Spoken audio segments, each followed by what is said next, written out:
What's in the stone? Yeah, what's in the stone? I wanted to see what's in the sky, yeah, for you and me. Freedom,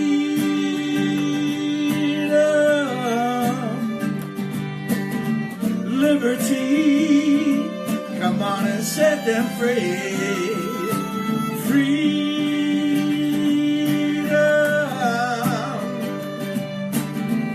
liberty, 'cause you and me can set them free.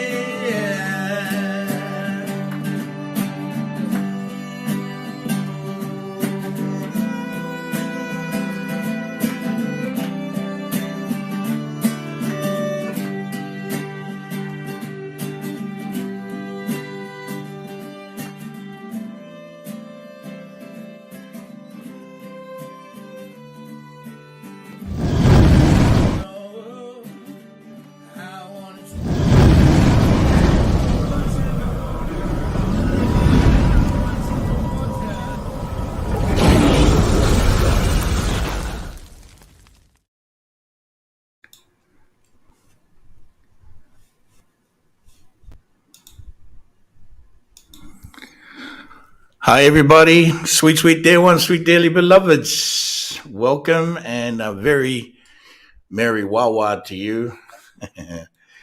I've got my Wawa shirt on today. Thank you for your patience. And really wonderful day today to have special guests to enjoy this special day. I hope you're all having a wonderful time with your families. And we have interesting topics to share. And so let me just invite them all right in now if they would like to jump right in here with me. So we have Huna Kahiwaha. Some of you may know Victoria from Vancouver Island. Mhm. And Carla. Carla's over there is in Azatlan, Lake Azatlan, is it? Atitlan. Atizla. And my co-engineer there, producer, Huna Tamake, she's visiting with us today to make sure things are going all right. This is live and interactive. Ladies and gentlemen, boys and girls, Hunas and Hunettes, sweet, sweet dear ones. And so, we might get a few trolls in here. So we're on troll watch as well. So Huna Tamake, if we get these trolls trolling around in here squirming, we're going to boot them, okay? So And I got set up as a moderator in YouTube. You're sitting up as moderator. Nice, nice. See, she knows what to do.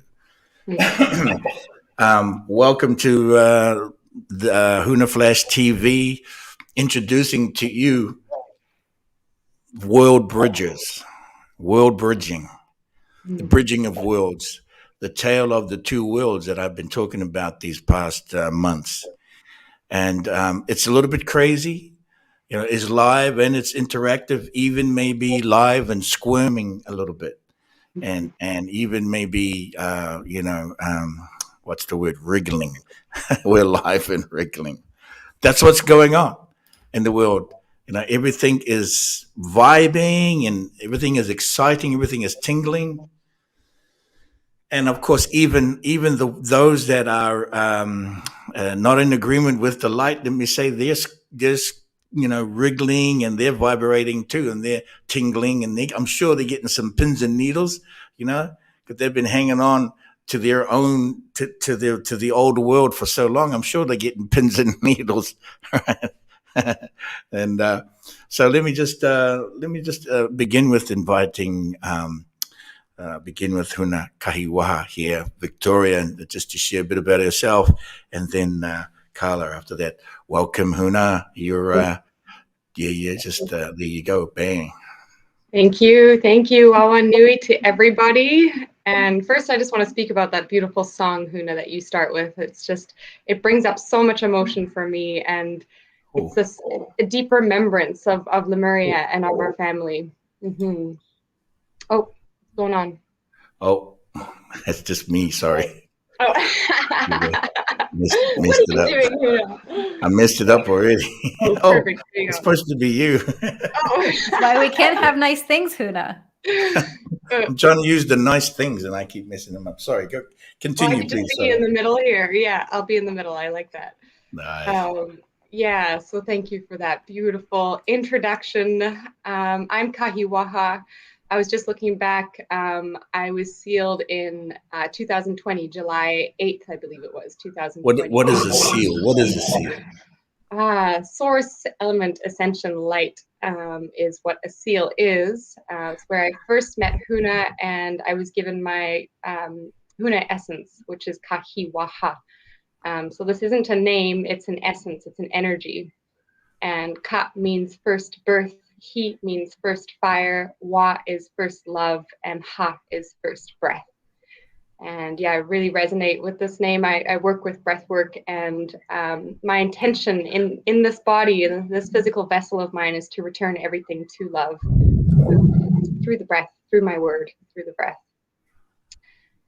So yeah, that's who I am. And just recently, it's taken me about 2.5 years to integrate this name and even understand, or not name, this essence and understand everything that Huna shares. I remember in the beginning, I was like, okay, I understand this at a level that I'm not aware of in my mind. It was all very much in my cells, like cellular memory was being activated, but I hadn't interpreted it yet. And just recently, I would say, yeah, the last 2.5 years, I've been really embodying it and integrating it and receiving memory of Lemuria recently, specifically in sound journeys. I'm actually receiving the feeling of what Lemuria is. And it's this beautiful, deep, it's like a deep internal cry that I experience of this memory of home. And so I got really inspired to share more about the Wataka system and the Lemurian operating system. And as I do, I'm someone who jumps right into things. I've got Heya Motu as one of my supporting birth signs. And so I started to teach the Wataka system. And I did my first presentation a few days ago. So your birth sign is in January, which is the rabbit, the He'a. Is that what you said? Roa is my birth sign, so May is the albatross, but He'a is one of my supporting Motu. Yeah, is one of the trinities. Yeah, so He'a and I, we work well together. We're very determined, and we're busting through all sorts of paradigms and programs to get me to where I am now, to be able to share this information in a way that is grounded and embodied. Fantastic. Yeah. Mm-hmm. All right. We're gonna kind of go over those pieces, a few of those pieces, and dive into it a little bit as we bridge as the world bridges come forth. And so, Carla, would you like to, if you could, share a little bit about yourself here? Yeah, I'm Carla. I go by Starla on the weekends or when I let my hair down. I'm here right now in Atitlan, which is, it's a 10-kilometer lake in Guatemala, surrounded by volcanoes. It's a vortex, lots of information, lots of energy coming through here. And I'm in this town or part of the lake called San Marcos, where a lot of healers come to heal. And so there is a strong connection here to the Mayan cosmology, to the cosmos. And I myself am also a Worldbridger, student and teacher of cosmology. And I study from different lineages, from the Mexica lineage, Aztec, to the Peruvian, Andean, and then also here with the Mayan, learning to connect to different spiritual archetypes and teachers and ancestral energies, more in the animal form, I would say. But these energies really support my soul, my star self, to really ground into this earth and feel, connected to strong lineage and those tree roots. Wonderful. Thank you. And thank you for bringing the nature in, feeling the vibration there, the plant medicines and the grandmother tree behind you there, and your sleeping arrangements, I see. Sleeping arrangements in the tree. Wonderful. That's the way to roll. Okay. That's yes. So thank you and welcome. And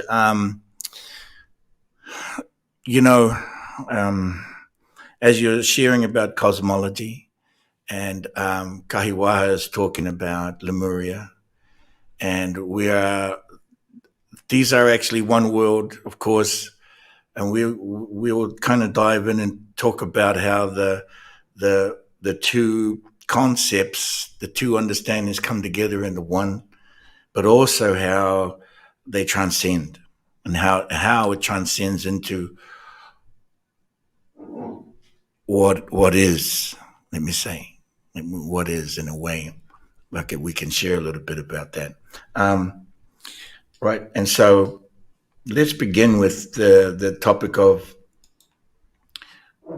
the Huna and how this kind of relates to the Mayan. I know those that are listening, and by the way, thank you all.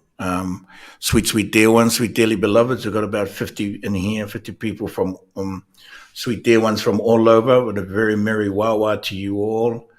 Feliz Navidad, Mele Kalikimaka, Merry Krehimete. It's another one. And I learned the one in German yesterday, but I forgot it already. Guess I didn't learn it.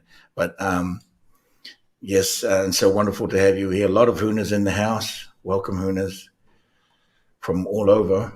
Welcome, Veronica from Sweden. Yes, hang out, please, Veronica. I've been asked to come to Sweden, but we need to build things up. And so, as we're talking about this merging, bridging of the two worlds, let me just share what Huna means. Okay, it's not only from Kahuna, from Hawaii, and it's not only from Tohunga, which is from New Zealand, and it's not only from Tofunga, which is Samoa and Tonga and Tahiti, and also the Cook Islands. Huna is also from the Mongolian. Okay, so it is accepted. It is this Hu in the languages.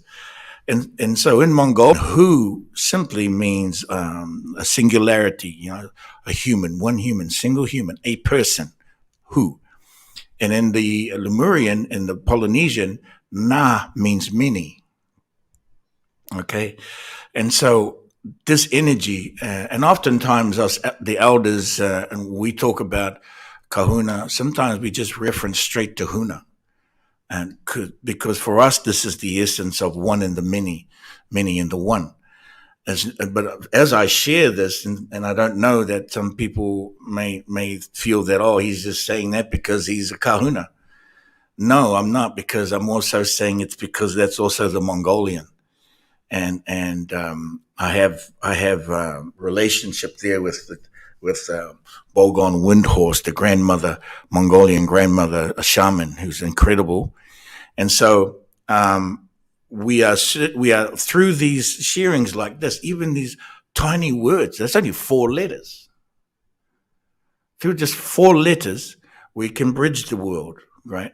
I'm not just saying about love, but I'm talking about culture, the tribes, the distance and space on the planet that we are. We have traveled to different parts of the world and following the continents and where we are today.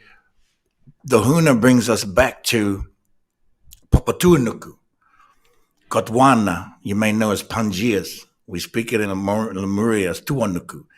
And it's coming back to the oneness and through that Huna. So if people are wondering, well, is that a special club? Being a Huna?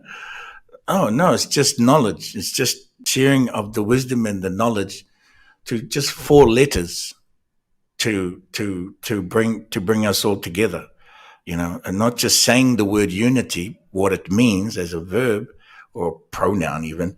But Huna itself carries the energy of unity within it, and it causes the magnetics and magnetic field and the gravitation of the vibrations to pull together.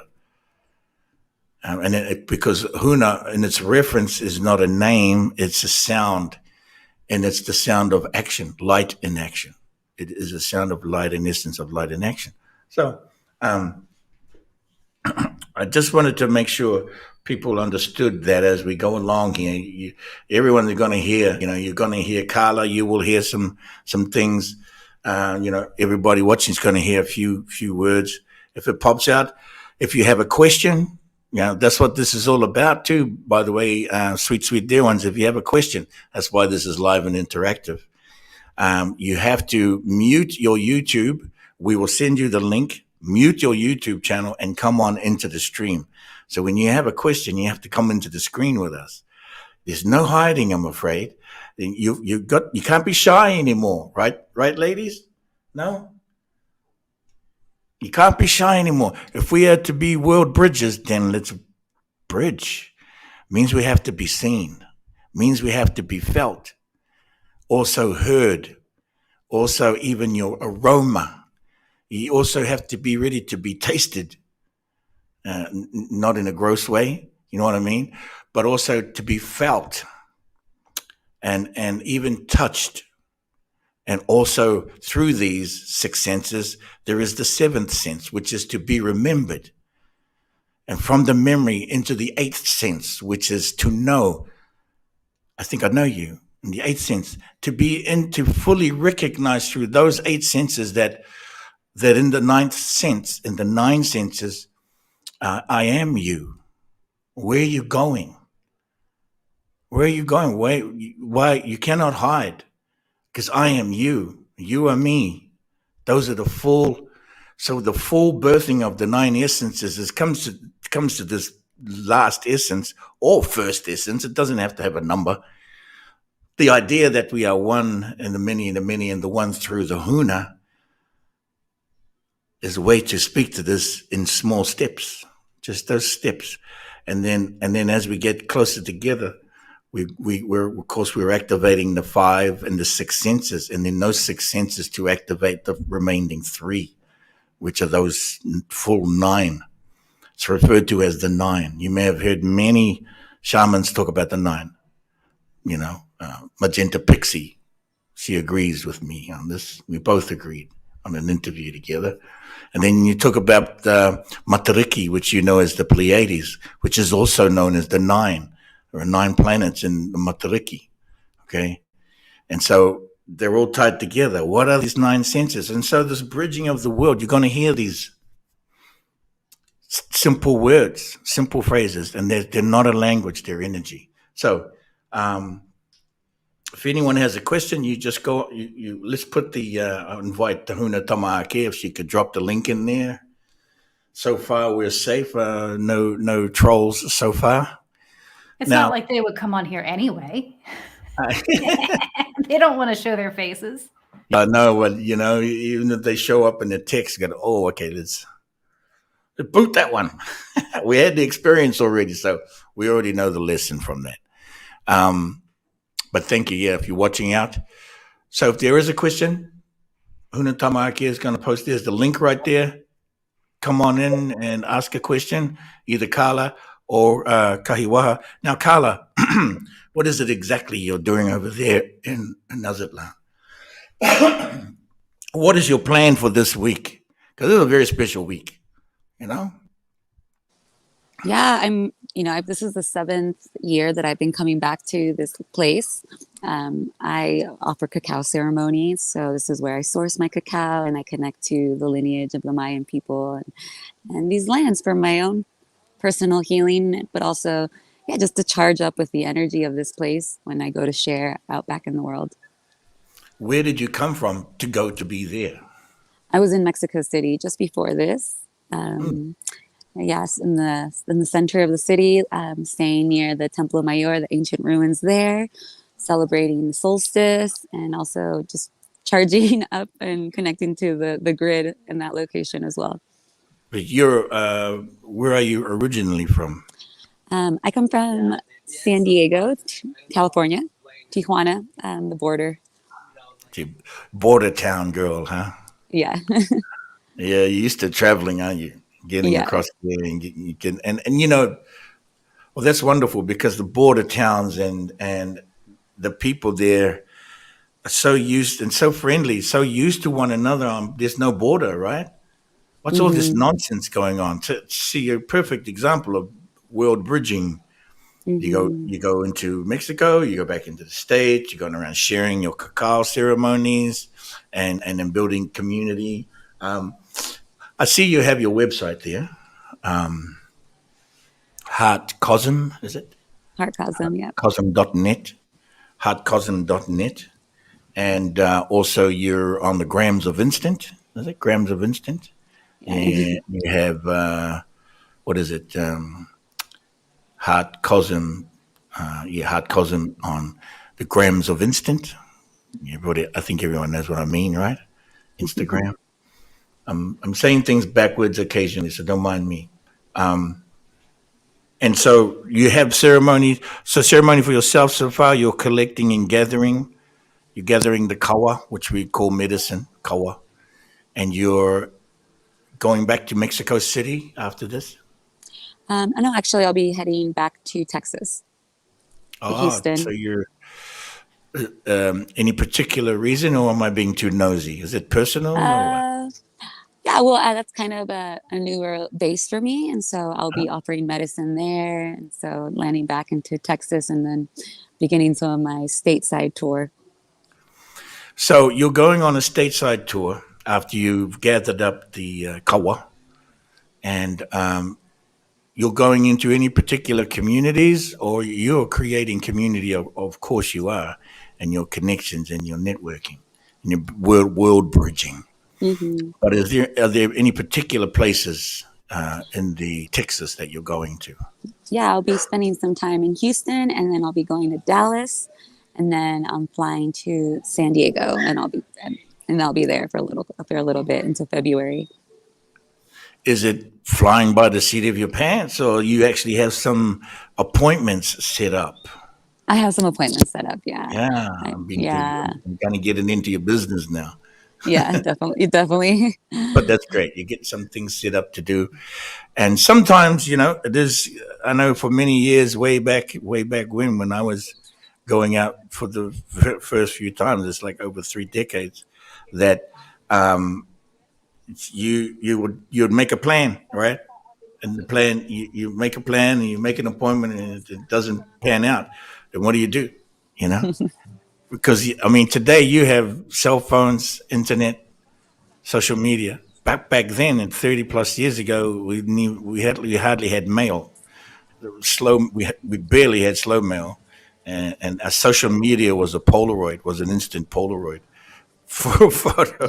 That was a social media, and I used to have to, when I was working with a family, I used to have to mail that in. So it was really like you were really. And then even before myself, of course, there was even more dangerous back in the day, right? When Worldbridgers of the old days, especially the last 5,000 years, coming across the snow and the ice, had to kill a seal or two on the way and eat the blubber just to stay alive. But that's and the planet giving, Mother Earth giving. Gaia was giving, Sophia was giving, Tara was, Mhm. Maya was giving, and now we're in Matea. We're in the planet of new light. We refer to this new planet as Matea, planet of new light, and this Mm. ascension light. Now everything is just coming. Do you agree? Everything's coming to you.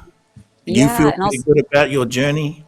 yeah, I was, as you were saying that, it reminded me. I really resonate with the spirit of the hummingbird, and it's like for me, I'm like collecting and spreading nectar, and like the rays of light of the hummingbird are something that connect me to that higher plane, that transcendence. So um, it's a joy.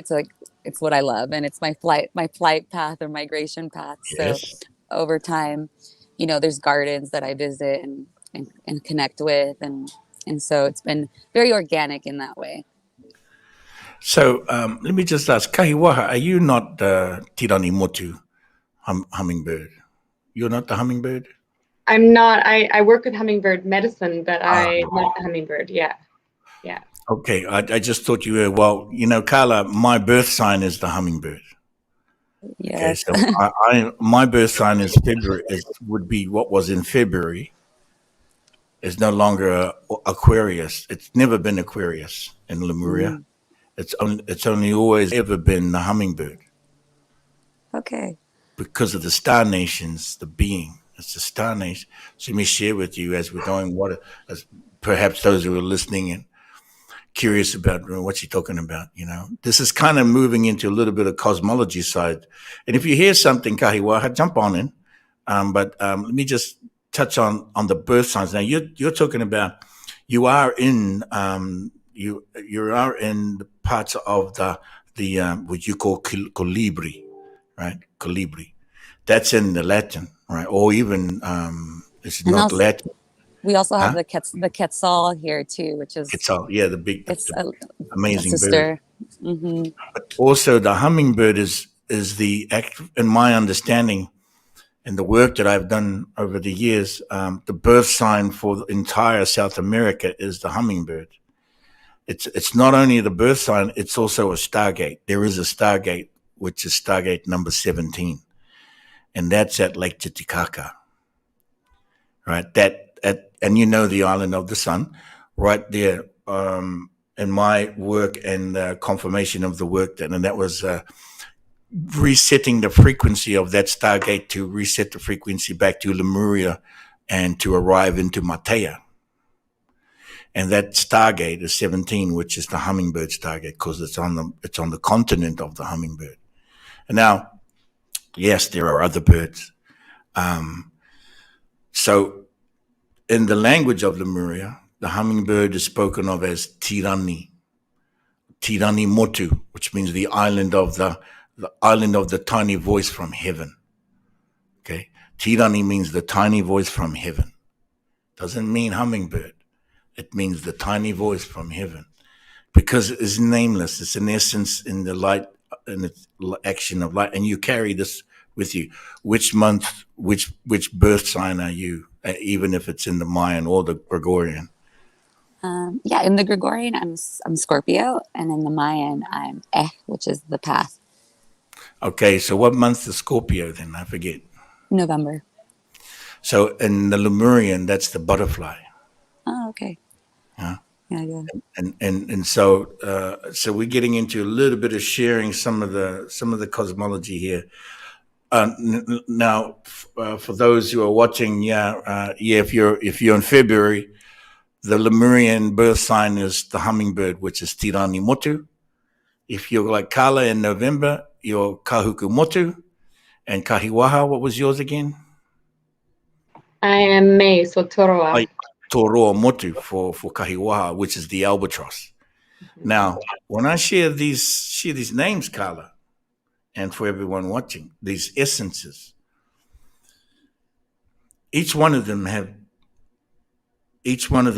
represent a continent, and there are 12 continents on this sphere. Okay, and it is a sphere, ladies and gentlemen. Okay, but whatever. And so there are 12. There are 12 around the one, right? 12 around Matea. Now, I always knew that Gaia was whole. I always knew that Tara was a whole planet.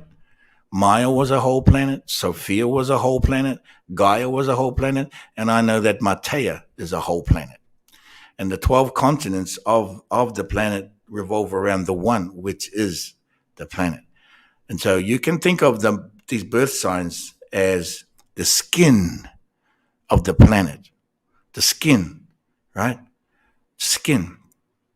And they're so magical that they're always healing themselves. The skin will heal itself, just like your skin. Just like Kala's skin, just like the skin of Kahiwaha and my skin. The skin is always renewing itself, right? Now, cosmologically, this alignment is, these alignments, and these are what I'm sharing, goes back 600 million years. This is 600 million years before Atlantis, okay? Before Azatlan. This is when there was no Gulf of Mexico. And there was no Yucatan Peninsula where I live, PDC. I'm right here. I live right here. There was no Gulf of Mexico then. And so these beings and this cosmology I'm sharing comes from that moment, from out of Lemuria 1, which is the Pacific, Lemuria, the continent between continents. And so when we jump forward now into the time of Atlantis, which began at the end of Lemuria 4, and we're talking about 60 million years ago from Cozumel, where Atlantis began. And so moving from there into 4 moments of Atlantis. Now, what came through from the first moment in Lemuria were these beings and the star nations and our beings and our light to support the creation of life. So these motus that I speak of, that we refer to as islands, they are not simply words stuck up in the sky. They're and programmed by the Romans and the Greeks. We don't adhere, and we never did, but that's what happened too. We all got stuck with this plan, right? In certain civilizations over time, right? And so when we go back to Lemuria, we go back to what we call the time before confusion. And we jump right out of the Gregorian, jump right out of the Draconian, and we run right back into Lemuria, which is the light calendar, by the way. It's a light calendar. It's 28 days, 13 months. Doesn't matter the moon, doesn't matter the sun. It's a rotation of this planet. Okay? And so Kala being the butterfly in November, that is the 6th month of the Lemurian calendar, rotating counterclockwise. These little bits and pieces here, ladies and gentlemen, you're going to hear. And so for Kahiwaha, the albatross, the Toro Motu, which is it takes over from May. Okay, so that's May, counterclockwise. That's the 12th month of the Lemurian system. Now, we don't really say calendar. Okay, we don't really say calendar. We say Wataka. Wataka, which means an operating system of Lemuria or nature. The operating systems of nature and the supernature. So Kala, as you're, with the Scorpio and with the Gregorian and the Draconian system, would you say you're available to jump ship from there? Yes, I am. If we can share more with you to the return of Lemuria? Yeah, I feel so. There's some kind of like things that are backwards with the Gregorian system. I feel like it's almost meant to confuse more than empower. Can you share on that, Kaiwa? I know I talked for too long there. Why don't you share a little bit about the confusion and how this world of bridging can take place, and what you're doing with your seminar, by the way, and your workshop? Yeah, this is perfect. I've been sharing on this, and it's exactly right. It is designed to confuse us. Every Well, every month of the year in the Gregorian system is named after an emperor, a Roman emperor, or gods of war. And also every day of the week is encoded with a specific energy, which is designed to keep us in a slave system. So, for example, Monday is the day of patriarchy of Monday. I think Tuesday or Wednesday is the day of debt or poverty. Tuesday is debt, Wednesday is poverty, and so forth. So every day of the week is actually encoded with these frequencies of energy that keep us in this loop of entrapment, basically, and enslavement. And so when we align to the light of days and the Lemurian operating system, we actually transcend all of that, and we transmute that energy at the same time of the Gregorian system. And also with the days of the months, this is quite wild, and this really got me, and really starting to understand it at a deeper level, that with the days of the month, sometimes we have 30 days, right? Sometimes we have 31 days. Sometimes it's 28. Every now and then it's 29. It's kind of like all over the show with the energy. And what I'm seeing is that a calendar or an operating system is a way to really take humanity's energy and it takes our energy. So every month you're like 30 days and then you're 31 days. So it kind of confuses the energy. Do you see what I mean? Instead of 28 days, it's like a full cycle. So you got 28 days, you got everybody moving in that 28-day cycle together, and then 28 days together, 28 days together. So it's a way to move our energy collectively all together and keeps us united and strong. But with the Gregorian system, you've got 30 days, you've got 31 days, so it's all wishy-washy, and the energies start to intermix and confuse us. And then another important point is that in the Motu system, you've got a Motu per month, right? So a Motu per 28-day cycle. And so that Motu it's got 28 days to complete its cycle. Whereas within the zodiac system and the Gregorian system, sometimes you have 2 zodiacs per month. So those zodiacs are actually competing for that cycle of energy, which then creates competition between us. So yeah, it's neat to start to break it down and see how it's working within this current system. Yeah. Yeah, thank you. Yeah, I mean, I apologize, Carla. I didn't mean to be coming in and teaching you or educating anything like this. Just bridging, world bridging. Sometimes it takes some flipping around, but also that there are these energies, yeah, and maybe you experience it too. All those energies that leave you in the wounding and return you to the wounding, and then the energies of confusion, they can carry a lot of dragon energy, carry a lot of whale. What we talk about dragon energy between the seasons, right? When the season's about to flip, those energies in the Lemurian side, they return from the remainder of the 28, from the remainder of the 31 days. So you've got 29, 30, 31. Those 3 days, they move back into, where do they go to? They go back into the energy. Right? So as it flips to the next month or the next season, you gather up those days and you find you have 28 days coming out of those energies.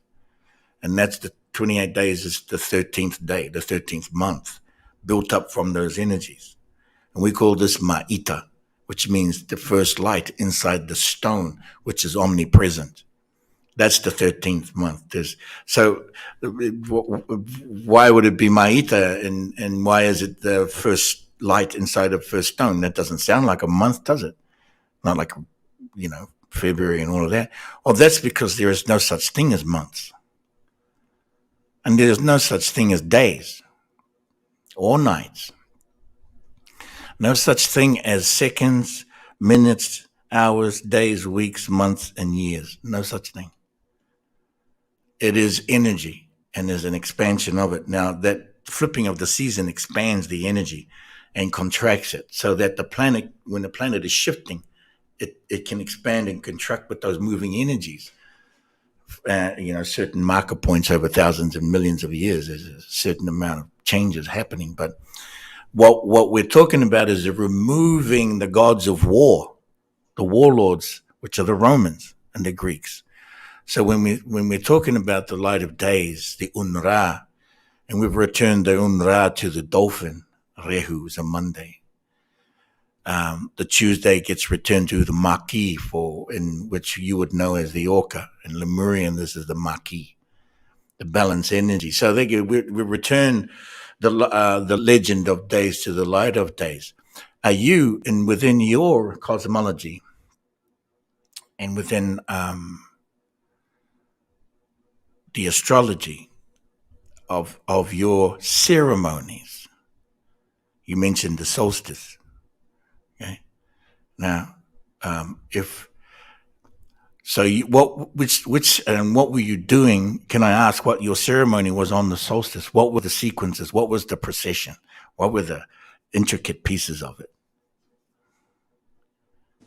Well, for the actual day of the solstice, it being the shortest day here in the Northern Hemisphere, I really just allowed myself and gave myself space to experience my night, and experience and just bring up to the surface from the year any emotions that haven't been felt. And I just wanted to honor that so that the next day after the solstice, with the return of the light, I was able to turn the page and leave that in the past. And then that next day is when I visited like a temple and connected to my ancestors and the energies from the land. Okay, so if I can ask about your ancestors and your lineage, can you share that?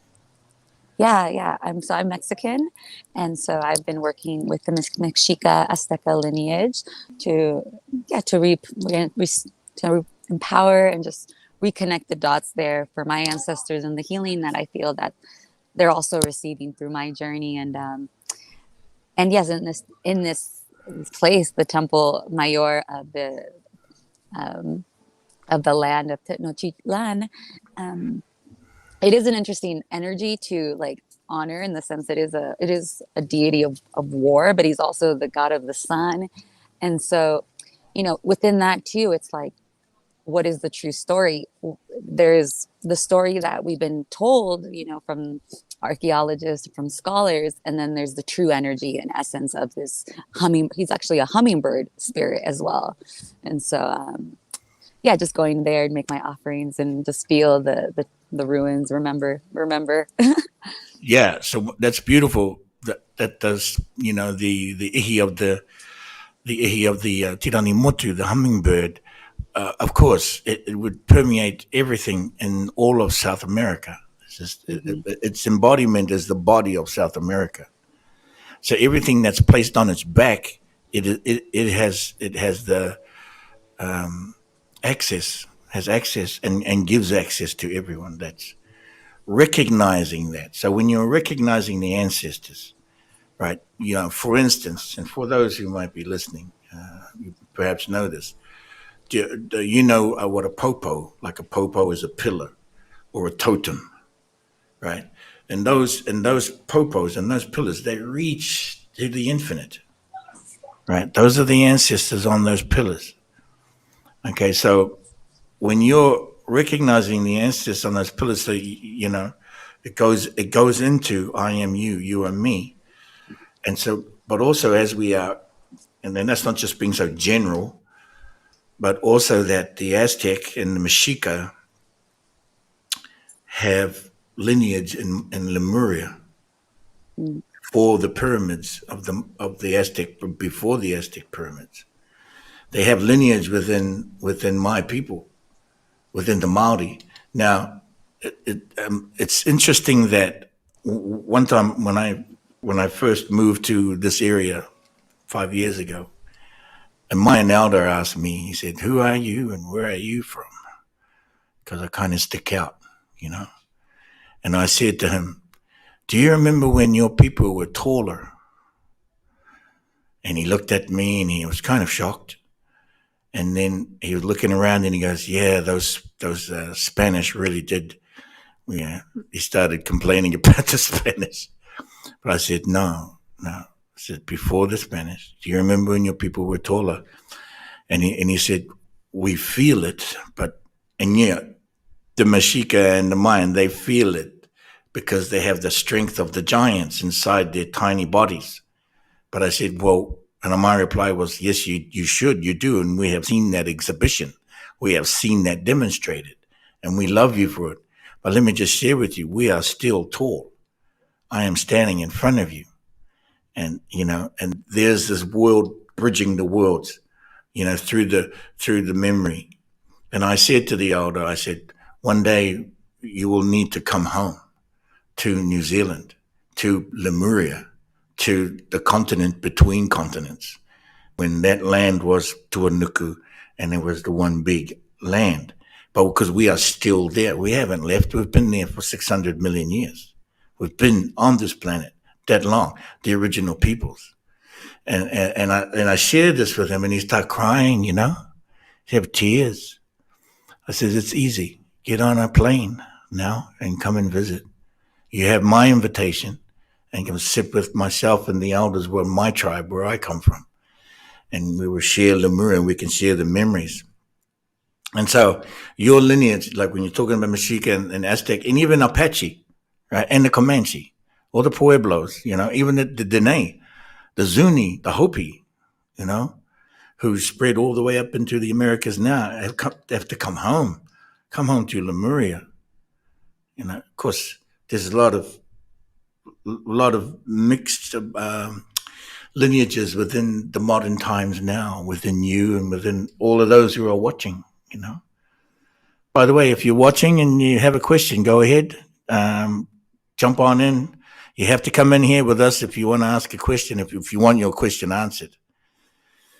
Yes, Huna Marawawa. Yeah, we have these same teachings. Yeah, and the thing is, and my elders, your elders, they've traveled the world, and Kahiwaha's elders, they've traveled the world the best they can to come to be with us. And so, we also have to go to be with them. And and this is what you're doing.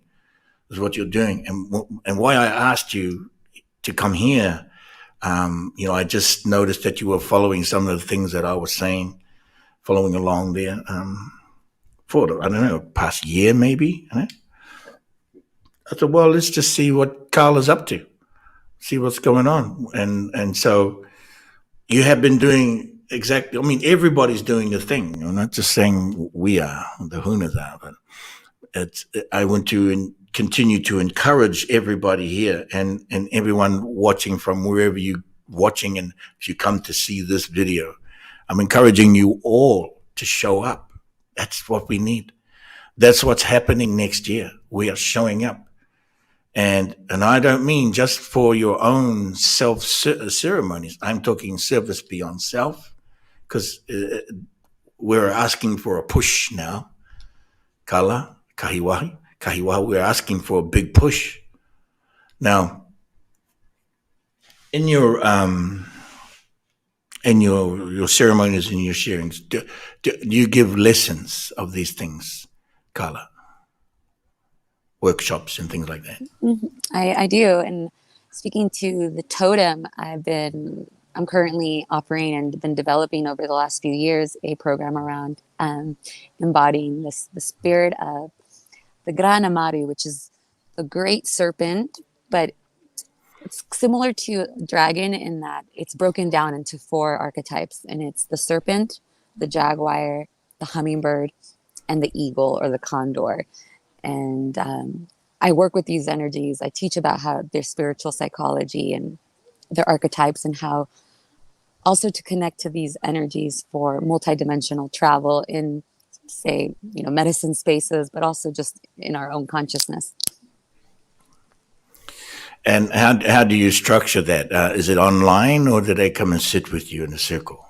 Well, if they're if it's in person, I'm calling those energies in. I'm doing an invocation, and I teach also a medicine wheels type of format in my online programs as well. See, I ask these things, right? Because as we're world bridging here, for instance, you're talking about the 3 spirit being, with the 4th spirit being the intention. And we're talking about dragons, and in the Lemurian language, there isn't really dragon. It's not a serpent in these energies in the Lemurian. It's a teardrop. We refer to this as Tani, which is the teardrop of a dragon, the energies of. Oh, we have our first taker. And then the comparison to all of those energies, a very powerful compassion from these beings who do shed a teardrop for humanity. And they have agreed to this, as you know. They have agreed to be with us here again. Let me just and bring on Sasha. Hi, Sasha. Nice to meet you. Thank you. Let me just hear you a bit more. Welcome. Feliz Navidad. Feliz Navidad. And a very merry Wawa and aloha to you. And thank you for visiting. And I see by your last name, you're related to Carla. Yes. Hello, sister. It's been a long time. And even me, even though it says my name, we're all related. But thank you for being here on this special moment of the family gathering. You have a question? Well, or a comment of them. or sharing. Lots Yeah, that's good. them. We're gonna be here. Okay. And for any one of them to ask, yeah. I find myself sounding very I can't. Okay. My biggest fear in life is shyness. So me bringing you my question, I'm facing my fear of shyness. That's been my biggest blockage my whole life. I have chills. My truth bumps are coming out. Thank you. So my question, although I say there's a lot, right? Because they all go, my mind goes blank when I get scared to talk in public. Here's a ring for you. I want to know when my ceremony is. When am I going to get my Huna name? I guess that will be my first question. When you're ready to go and make this commitment, I have a certain key to that door.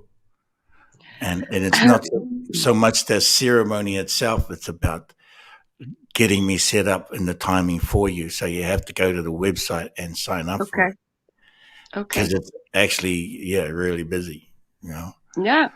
I'm in a key location, I think, for what the energies that are needing to come out. I find myself right now in eastern Oklahoma, right on the border of the city nicknamed Hell on the Border. I'm right at Fort Smith, Arkansas, and Pensacola, Oklahoma. I live in Pensacola, which is means 10 in Choctaw. I'm 10 miles from Fort Smith, Arkansas. So just south of the Spiral Mounds, just north of the Runic Rounds in eastern Oklahoma. But I'm here. I'll get on the website. Are you near Tahlequah? Probably diagonally opposite Diagonal that. to Tahlequah Or and north or Broken Arrow. south. Okay. I know the area, and I did a lot of work there. Yes. Back in the day. So that's all. Wonderful. I'm just facing my fears of shyness. I'm also an artist, which is another proclamation. I'm gathering my courage and facing my fear of shyness, y'all. My art is I work with beads. I make a lot of jewelry. You're talking to Sasha Lopez, creator of Divine Designs. Oh, nice. Yeah. My keychains are available in a gallery downtown in Fort Smith, Arkansas. I'm slowly getting my art in there. I also just recently went into the booth business to sell my jewelry to the public. So many ways I'm facing my fear, you guys. Yeah. So I love you guys. Thank you for all you do.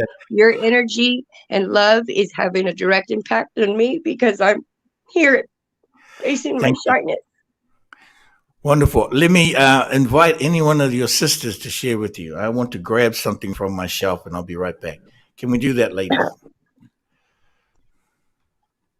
Well, yeah, I just want to honor you for facing your shyness and stepping forward and sharing your face. And yeah, thank you. Welcome. Yeah, we love you. And something that we say in the Huna language in Lemuria is Kimuria. It's nice to see you again.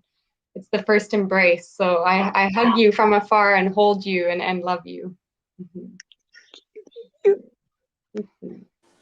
Yeah, thank you so much for sharing your voice. I feel like that's a huge key piece right now for for everyone, but especially women in these times. It's a time to reclaim our power, reclaim our voice and sovereignty, our freedom to feel and express what our source connection. And so I feel like, some of that energy is being transmitted and you're feeling that and receiving that. And it's really exciting because it's really just the start of a whole new journey.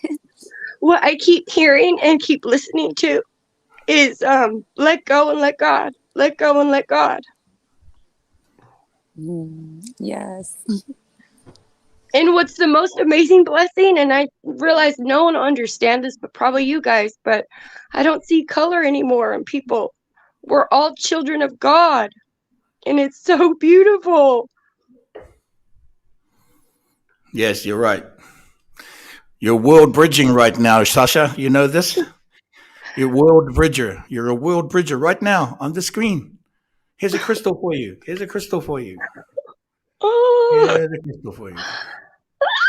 You're, thank you're you. world I bridging. squeal a lot now. I get so giddy, y'all. I squeal. It's something we're all going to get used to, the universe. Oh, thank you. I love it. Here's a crystal for you. Yes, you're world Oh, bridging. So courageous. And I want to add that to support your efforts in your business, please, I'm going to invite you to create a 30-second promotion video of what you do. So I can put it on this channel. Every time we take a break, I can show the things you do. A little ad. I invite everybody, actually, if whoever's listening, if you're all got things you do and your talents. Well, you're here to bridge the world, and it takes courage, Sasha. Yeah, be brave. Um, years ago, 20 plus years ago, the elders were saying you got to go and share, and I'm like, I don't want to go and share. What have I got to share? I want to share. Are you kidding me? I'm not going out there. I'm just going to do my ceremonies with the families in private and continue going around the world doing that. And then afterwards, no, you got to go and share. And what I found out after all these years is that it's not what I was sharing, Sasha. It's not what I yeah. was sharing. It's what I was receiving. The gift that I received from this is all of what I'm talking about today. And your courage to be here. Step forward. There is a gift for you in this. I At this felt moment that. in this day. Go ahead. I don't know the word, but like I keep saying, God is great, God is good. He's working miracles in my life because he is. I've been praying about facing my shyness, my biggest blockages, and it's I guess ironic. I don't know, like how can you just be shy? People will say because I start talking here I go. I might not sound shy, but I have been literally, and I'm getting over my shyness by doing things right like this. So thank you guys for giving me such a safe place to like be able to conquer my fear. You're It's just welcome. starting. So thank you guys so much. You have no idea how much unconditional love that is coming through me, and like it's healing myself, and through that I'm able to like just be right here now and just love. So thank you guys. Merry Christmas so much. Merry Wawa. Thank you. We're It with feels you. so good to be back. I can't wait to hug you guys in person. Yes, Kimuria. You're back. Good to see you again. Give me a hug. Want a bloody hug right now? Yes. That's what I'm talking about. Our first embrace, to remember that it was the first embrace from so long ago. Okay? So you're back. So you're back. That's it. You're back. And we're bridging the worlds. So thank you for your bravery and your love. Thank you. I'm gonna get off here before I say something embarrassing. I feel like I already said too much though. So the shyness part. You're, Thank you're welcome to come back again later if you feel like you got something else to say. you. All I'm right. here listening and just emitting and just vibrating with so much love. Like I feel So like much. I thank you so much. I So much appreciate you all. wawa to you. So much wawa nui. Wawa nui. Aloha. Wawa, wawa to Aloha. you all. Thank you, Okay, Sasha. I'm gonna get off and listen. Someone else, face your fear. If it's shyness, do it. Do what I just did. Yeah. Yes. Bye. I love you guys. Wawa. Love you. We'll see you. Yeah. Let me just, she get out there. Okay. Oh, that was wonderful. Okay, if anybody else is ready to shed their shyness and their adolescence, let me just say, yeah, this is a time for maturity. It really is. Go ahead, Kaiwa. Yeah, no, it definitely is a time to step forward, and it does feel scary, and to speak in this way where we feel we're not understood, at least for myself, I feel like I'm not understood. But when I start to just take that first step and come out and start to share, like what Huna said, the gifts that you receive is just so beautiful. It's like that reciprocity, when you look at the infinity symbol and that reciprocity that you receive from giving, you receive just as much as what you give. And so it's like overcoming that first step, of like, am I going to be okay? Am I safe? Like, that's a big one. Am I safe to share? Am I safe to be here and show myself? Yeah. And the more you do it, the easier it gets. So whoever's feeling shy, step forward. And the questions that you ask, all of us get to learn from it too. All of the wisdom that wants to come through from just that question. So yeah, step forward. Yeah, So, I want to say. yeah, go ahead, Carla. Yeah, I want to say I actually have to get going soon, but just to kind of wrap everything up and just what I'm feeling right now from these last moments, it's that activation around stepping forward. I kind of took a little bit of a year and a half, where I'm still working but not fully showing myself. And I know for me personally, that is one of my intentions that I'm setting for the next year as I share going on tour, spreading the word, sharing my magic, and not being afraid to, releasing old timelines that maybe kept me in more silence or, waiting for someone else. So I'm really grateful for this invitation to come here and to share myself and share my voice and to just share with you and learn from you as well. Yeah, I would like to share with you, if when you're out on tour and there's opportunities that we may bump into one another on either the Hunas or what we're doing, just to share with you where we're going to be. At the end of this week, I fly to Germany, to Hamburg. I go there and I meet my love, Kahasahi, where we usually do ceremony. We'll be flying from there to Turkey to do ceremony in Turkey at the seat of Satan and clearing the energies in the Pergamon. Then we go to Michael Mary Line and Mont Saint Michel in France, where we're doing ceremonies, the pulling of the nails from the hands and the feet, and the pulling of the rods of God, the voltaic system in the body. And then then we come back. I come back, come home for my birthday, and spend February for my birthday.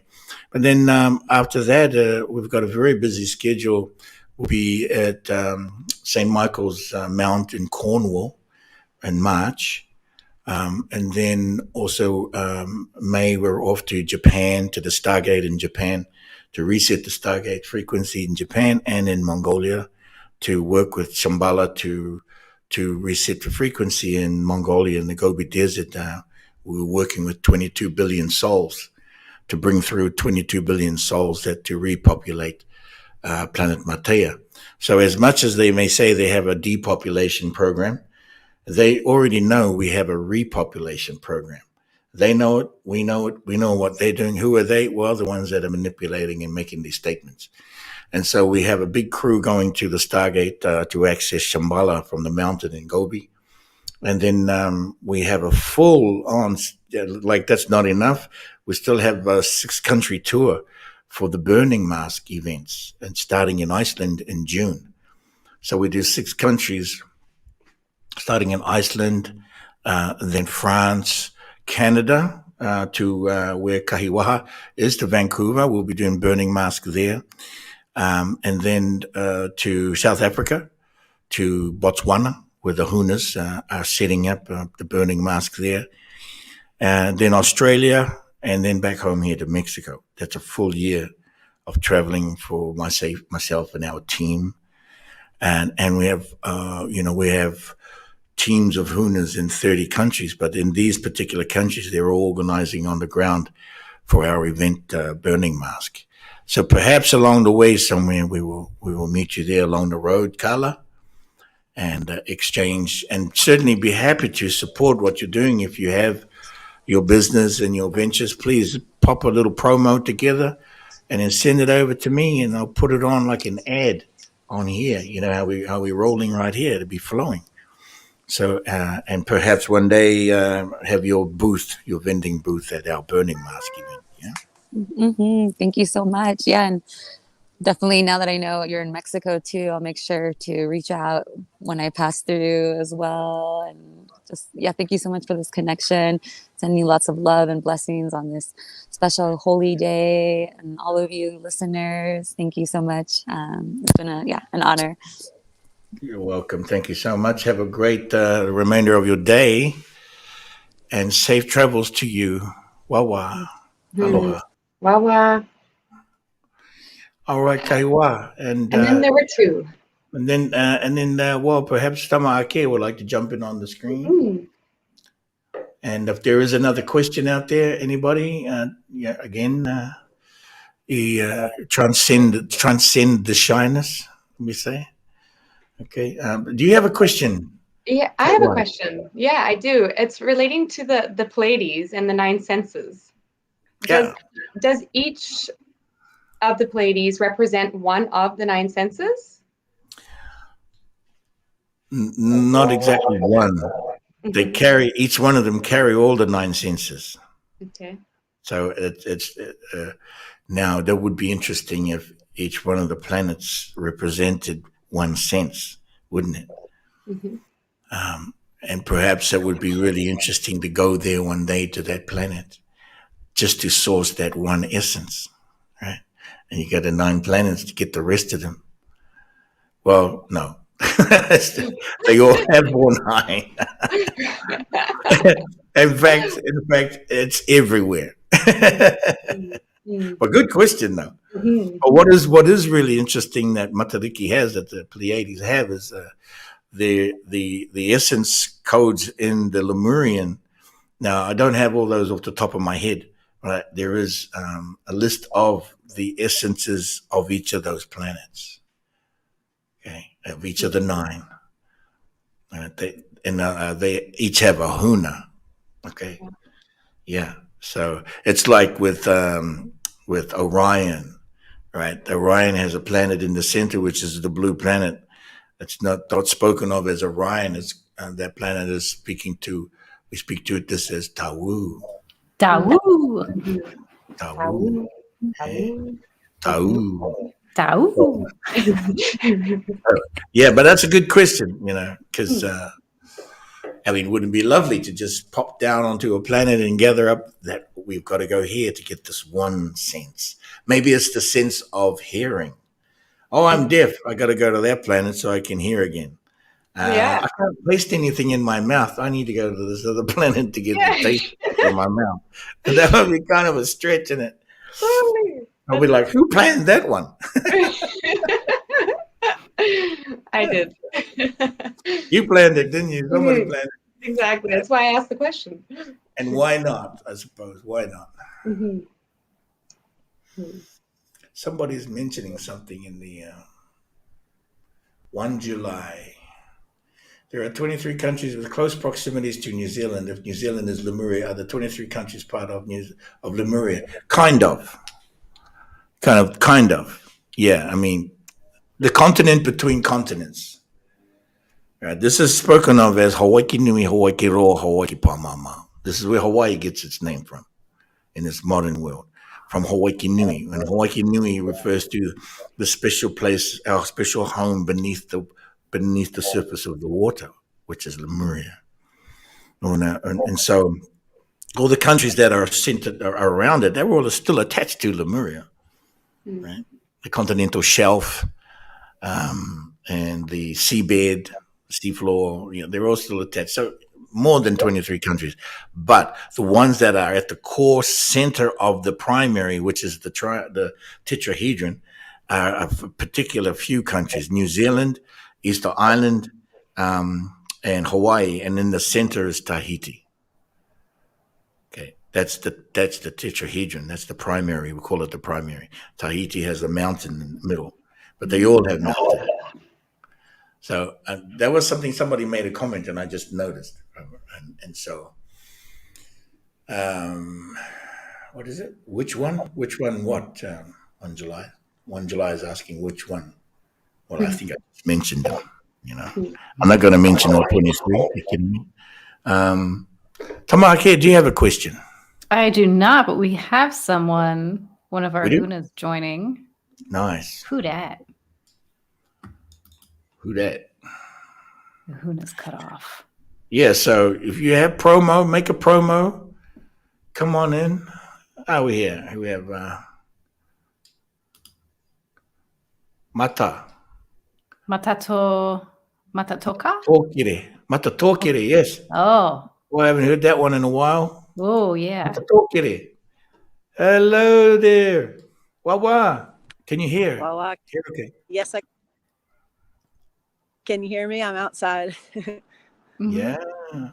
Where are you now? Right now, I'm in Long Island, New York. So about 45 from Manhattan, out where there's a little more water and nature. A little Did less the whales building. return? They have returned. They've actually been the highest amount in the last 2 years than we've had in 100 years. Actually, in Manhattan, in the city. So Yeah. the water's up here. The whales are coming back. Eagles are coming back. Into the Hudson? In about 200 years. But my question was about the whales. I wanted to ask. Sorry. Because I'm a person that is a dreamer, and a lot of the times in my dream time, you're there, Huna, and we're underwater. So we're as we are, like, looking like humans in our form now, but all the things we're doing, we're talking, singing, and moving and swimming, but we're underwater the whole time. So a lot of times that we are doing this, of course, we're visiting with all different types of whales. So my question, because the 13 keeps coming up, I live somewhere on a lake where there's a lot of bald eagles, and just like 1 or 2 days ago, the father that's around here just passed away. So it was like a big shift of energy in my neighborhood. This family of eagles has made 13 successful, eaglets.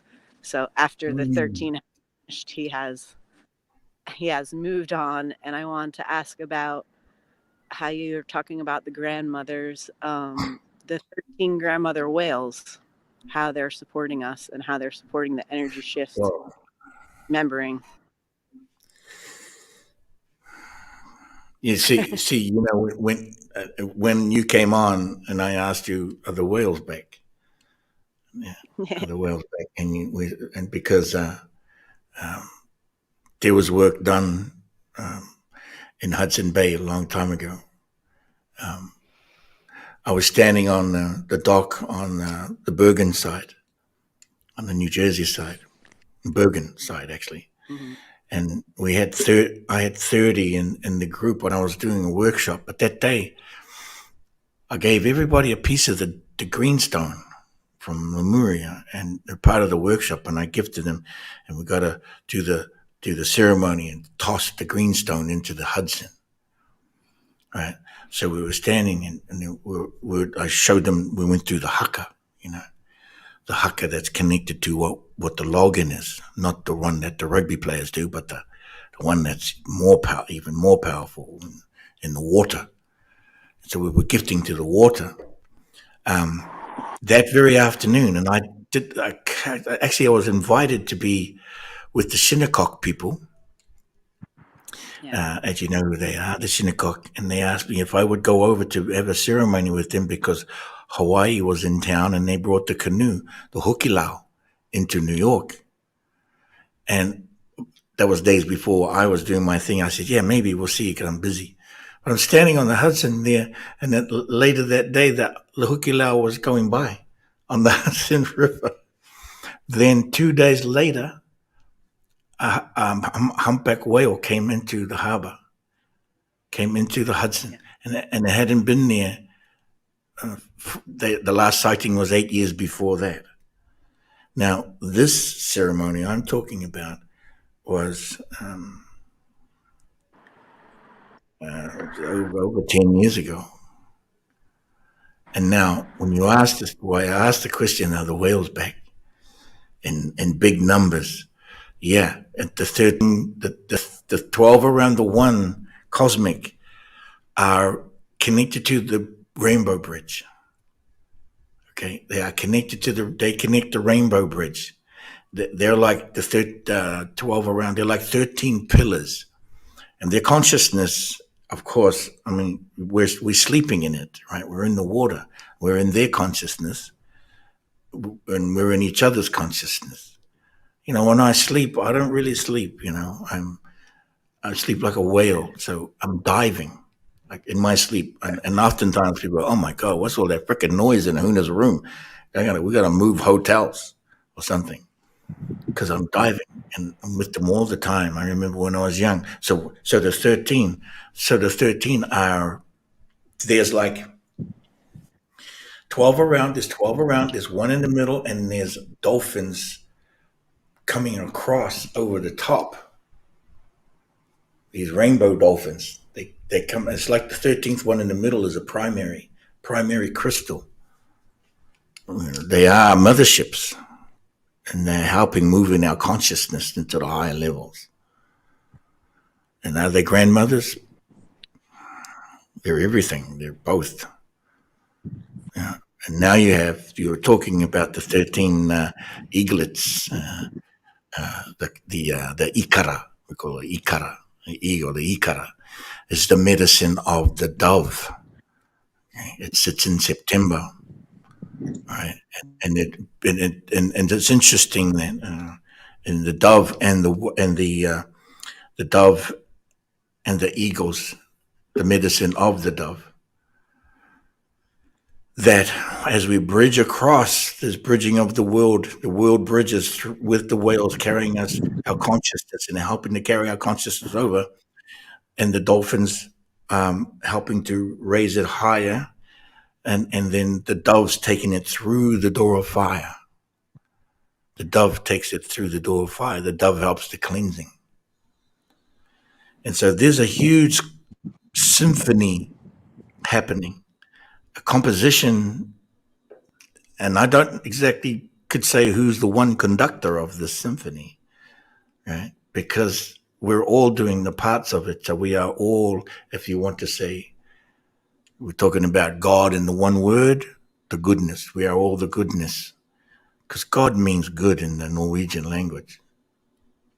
God means good.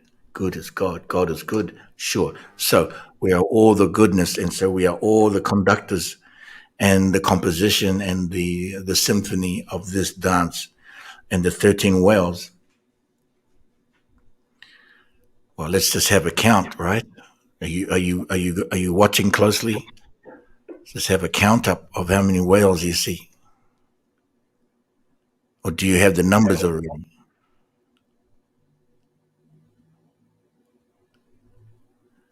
We got frozen. We got frozen, but it's okay. You'll be back. Did you hear that? Matutokere?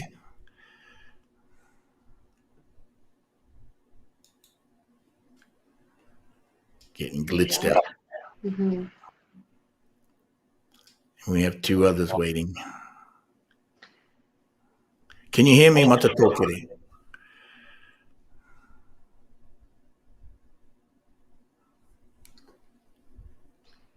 Can I speak about the whales and bringing the consciousness across? It's really interesting that you're sharing this because recently I've been part of a lot of sound journeys where they play a specific instrument on the gong, which makes the sound of a whale. And every time that sound is played, like every time that sound comes through, my body gets activated, and that's when I'm transported into what feels like Lemuria. It's like a portal. Of course. Ah, wonderful. Was that recent? Yeah, that was about 4 weeks ago. Well, because of course the whales, they've all been very active. I can't tell you which moment of which day. It's all happening. Mm-hmm. We have to we have to just receive. Of course, but received them all, especially in the Lemurian system, the Lemurian operating system. The Wataka received this. Okay. There's 3 on the line here. Matatokere, thank you for your call. Sorry we dropped out. Perhaps we'll catch up again soon. We've got Randy. Randy, hi there, Randy. Aloha, my brothers and sisters. Aloha, brother. Wawa. Nice to meet you. This is I just recently came across you, and this is like the second time I've listened to your shows. Oh, thank So I appreciate what you do and what you're doing for everybody out there. Since it is Christmas time, and this is, suppose we were supposed to focus our attention on the Spirit of Christ and to give thanks for this energy being born. I was listening a long time ago to a Native American shaman by the name of Red Elk. I don't know if you're familiar with him. Yeah. And he was asked a question on Coast to Coast, what he thought of Jesus. And his answer was, Jesus was love on 2 legs. And that stuck with me. And, sounds like him. Yeah. Sounds like something he would say. Oh, yes, it was. Boy, he was quite a character, that's for sure. Anyway, I don't know if you're familiar with the Heart Math Institute. Yes, in California. Yep. Yes. So, they're teaching people to become, get the heart-brain coherence going, and, the power of the heart. And, this is possibly, one of the true powers that, we have is, the heart brain. And so could you touch upon, what you know of how powerful our heart is, or how powerful this brain is, and also touch on the possibilities of, what you feel Christ is about, and to the energies of Christ, and, what Jesus was. Yeah. There's a couple of things there, but I spent time with Red Elk years ago, 20 plus years ago, in the Algonquin forest in Canada. Wow. He had a TP up there, and I was actually recording, and I was recording him. He asked me to come over and hang with him in the bush and a TP, and he said, bring your recording gear. So I said, I know Red Elk. Yeah. And so, but for this question you have, for Jesus, for Yeshua, for Isa, for Ruatau, and the many languages of Lemuria, and of the many languages of the tribes who are familiar with, who have the love for this teacher. Okay, this love on 2. I was gonna say love on 2 wheels, love on 2 legs. I was gonna say 2 wheels because he can get around. Because something came up into my field last night. Of course, it is this week. And it's not anything about it as a matter of fact, or this is that, or this is truth, or there's no time on it, and there's no place on it in terms of anything to do with just Jesus or the teachers, any one of them, even us. There is no time. There is no, the moments it is all one in the moment. Certainly we have this moment we were gathering, and this is why we have the love and the heart expansion from this moment and the many, but certainly this moment, because we have a teardrop for this moment. Do you understand me? Now, talk about, are you familiar with the Manichaeism? Manichaeism, okay? This is all good to me, so I'm sorry. It's okay. This is good, because this is part of our history. Manichaeism, or Manichaeism is the early days of Christianity. And the practice of the Manichaeism was practice of the light body, the Christ crystal light of the light body. And it was said that Jesus, when he was studying in the Manichaeism and studying with the Essene and sharing and learning and studying and back and forth as the teacher, he was on 2 wheels getting around. And what he was sharing was also spoken of as they called it the Manichaeism. They call it the cloak of the light body, and that Jesus was one who had the cloak of the light body. And this is pre-early Christianity, and their practice, the practice of the Manichaeism, is of creation of life, love, the partaking of only of the vegetation and not the carne asada, And so these practices, and he was sharing that where he went as well, not just about the story of the massing of the crystal light, where you call Christmas, the massing of the light of the undistorted light before confusion of the crystal Christ light, that which is Jesus, the light body, and that he was bringing the light body in his teachings and his journeys on the two legs to all of us.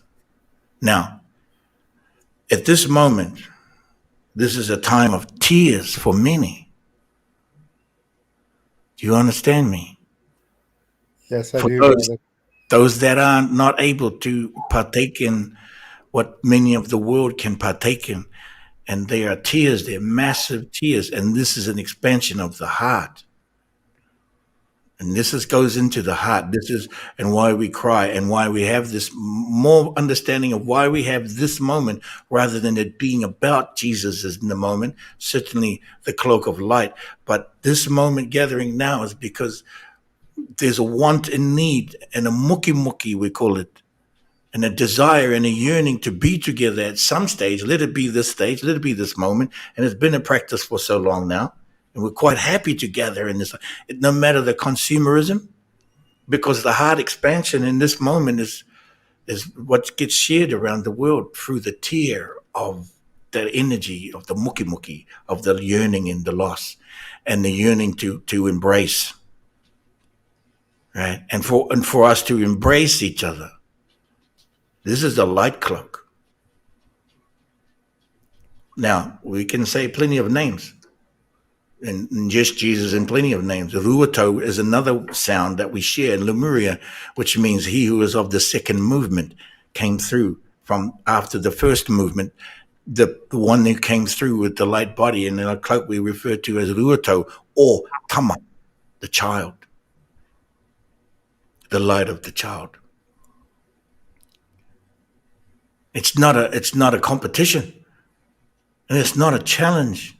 It never was.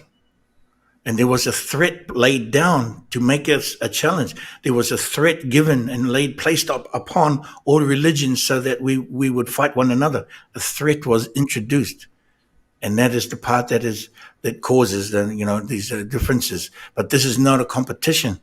And when we remove the threat, you got to have a big heart for this, brother. When you remove the threat of sacrifice and remove the threat to anchoring the evilness into the religion, you remove it from the religion so the religions can be free and people can have the faith to be together, no matter the matter. No matter the matter. It takes a lot of strength, because you got a lot of people out there, preachers out there standing on corners yelling at you, if you're not with Jesus, you're going to hell. Well, that's a threat, and don't threaten me. Amen, brother. I don't care. It's not a competition. It's not a contest. This is a light body. And then, of course, we have tears for every one of us. This is the tears of the dragon. So much powerful compassion in that energy that we really, what we really want to do is hug one another, return to the embrace at this time, at this special moment, at the massing of the crystal light, the Christmas, which came about from the inauguration of a pharaoh king named Satan. Yeah, I talk about this just for a second, because Satan was a pharaoh king in the time of Kemet, and he had an inauguration what was aligned to Saturn, which they took it and they turned it around and called him Satan and started using him, and he was a benevolent king. And then they got the word Satan, and then they put a threat to it, and they put religion on top underneath it, and they threatened everything. And then you get Christmas, and they put the threat into Christmas. So there was this 1,000, 2,000 years of confrontational during this time of the massing of the crystal, of the Christ light. And Jesus coming to bring you the light body, bring you the light. It took a couple of thousand years from the barbaric ages, what we call them, the barbaric ages, the BA, to come into the DC, which is known as the dispensation of compassion. It happened from 2012 until now. We were running in a dispensation of compassion, which was the Mayan calendar was giving us that time frame to move through it. It wasn't ending. It was the beginning of our compassion. And that is where the heart really started kicking in 2012, because everybody was like, damn, what's going on? It's ending. No, it's not ending. Oh, it's just beginning. Oh, what's the Mayans talking about? It's fake. All of this competition. But really it was about compassion being asked to come into you. Jesus, all the teachers, all the elders are asking you to bring the compassion in. Since 2012 through to now, our hearts are open, wide open now. I don't know if that answers your question. It's kind of all over the map, but it's like two legs on wheels, just rolling. That's right, brother. Thank you for that, though. Thank you for bringing and allowing that to come through and causing it, catalyzing it, leveraging it, because there's something to be said at this moment. Anything from the Hunas here to share about that?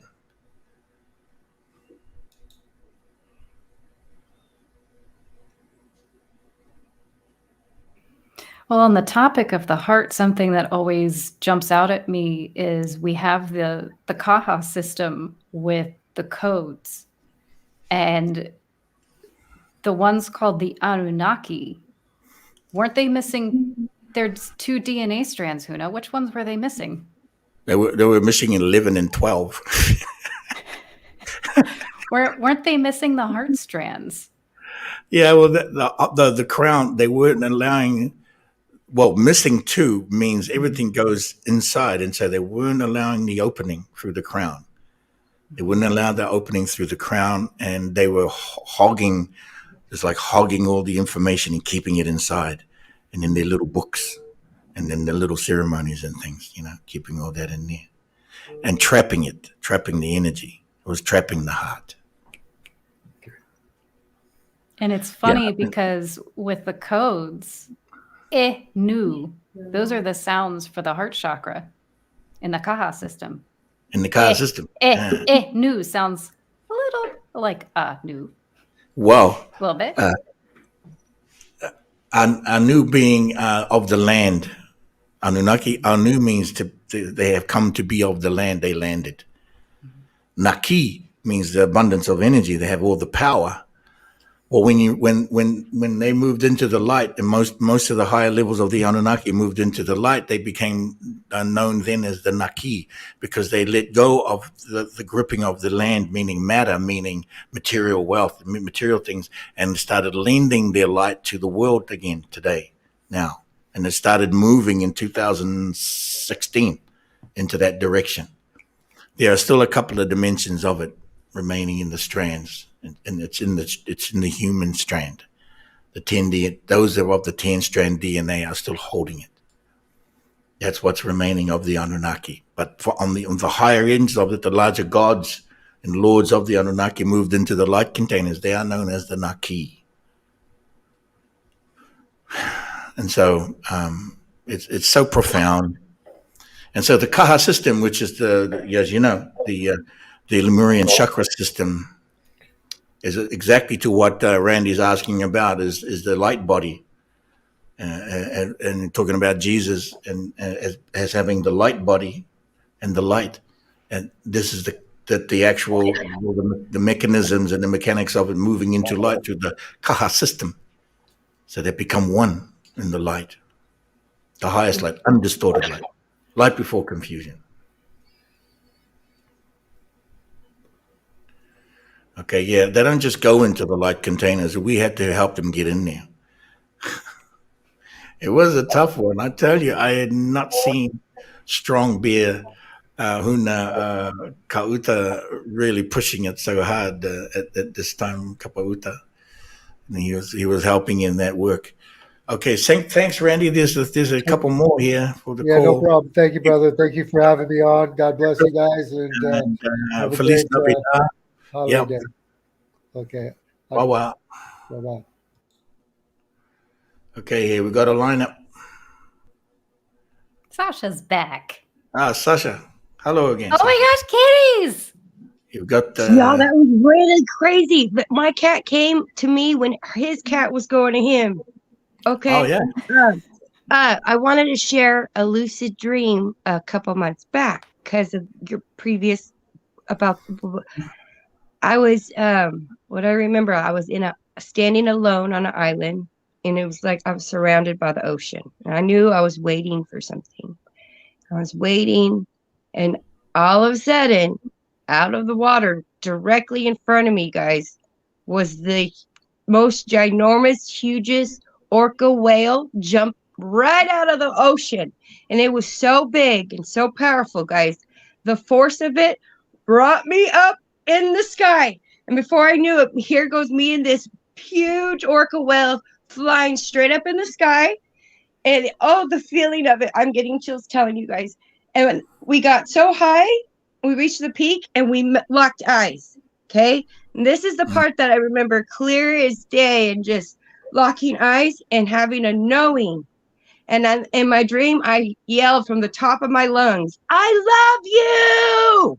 And we fell back to the ground, a whale in the ocean, me safely to the island. And I woke up, had a pee, and it was literally exactly 3:33 a.m. It was, yeah, it was Nice. It was crazy. I just wanted to share that. Again, I'm trying to face my fear, blah, blah, blah, blah. Here's a stone. Here's a black stone for you, crystal. A Morian black star crystal. I'd love it. Just share that with you. Okay, here you go. Thank you. Thank you for that sharing. And the Maki. Maki is the language of Lemuria for the orca. Maki, which means of the first light, energy from the first light. It's a return to purity, a blueprint. So thank you for that. Okay. Thank you, guys. Have a great day. You too. You got another one? Oh, we've got Margot. Huna's back. Where is it? There you go.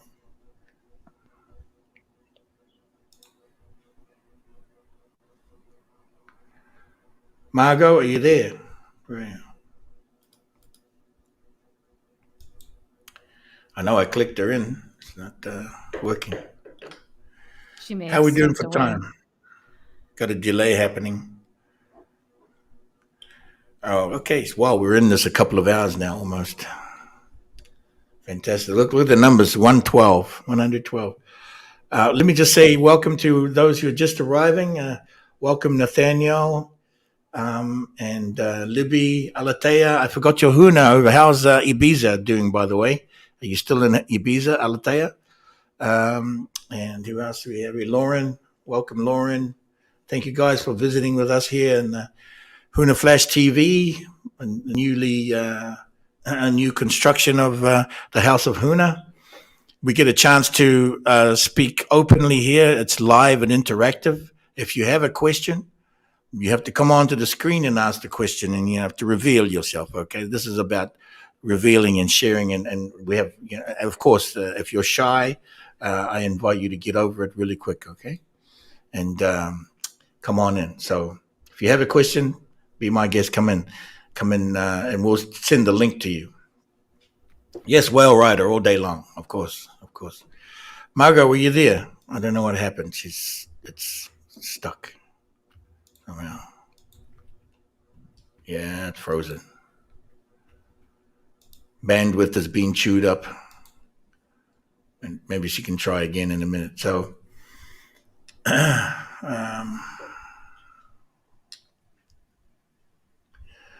okay, well, thank you. Yeah, we are 5x5 on the sound. And now, Kaiwaha, You have been doing your workshop, Mhm. your um, how is the response? How's the response? It's been a remembering for people. As I was sharing the Wataka with them, there's a lot of tears and a lot of deep feeling and a lot of remembrance. I have an elder who I work with who, yeah, she broke down in tears and remembered Lemuria with us, and yeah, yeah. So it's being really well received, and I feel like with the momentum of the Burning Mass coming here, I feel like this is the perfect time to be starting to share all of this, to get it in the DNA of the people that are going to be attending the Burning Mask event. So I feel like my year is really well lined up as I start to help people to remember before you arrive and share the Dragon Rider. Yeah. Yeah, that's going to be exciting. Building all of that up, and you're doing a great job. It's not easy to do a workshop on Lemuria, and I'm grateful that you have picked up in the Dragon Masters course and all the tools and the knowledge and wisdom being shared through there from Lemuria to be able to build a framework for your workshop. It's very important because a lot of information and a lot of downloads. Yeah, the way that the Dragon Master is laid out, it's so, I'm finding it so easy to understand. Like you've done such an amazing job with it, and to be able to Thank translate you. that and bring other people into it has been amazing. So thank you for that. Oh, thank you very much. Yeah, it was, like I said, 33 decades. We have someone visiting here. We've got Nathaniel. Nathaniel. Greetings, brother. We might have to share one of these screens just so we can handle the bandwidth here. I don't know. We're getting a little weaker somehow. My bandwidth. Nuts. Nathaniel, are you there?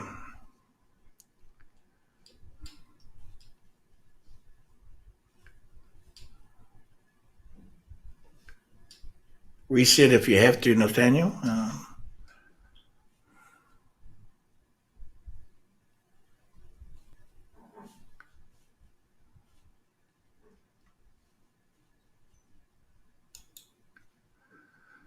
Let's just see. I wanted to see also if I could do a screen share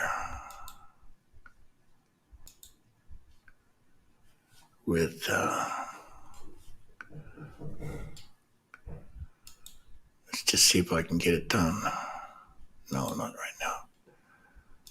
Okay, it's not possible right now. Okay, Nathaniel. Yeah, Nathaniel, try to come back in. There you go.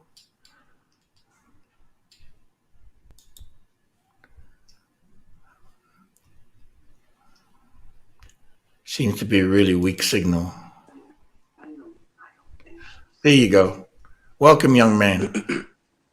Ancient elder young man. Hello? Hello. Welcome. Can you hear me?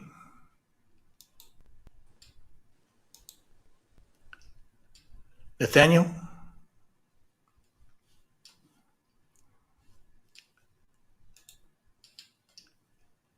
Hello?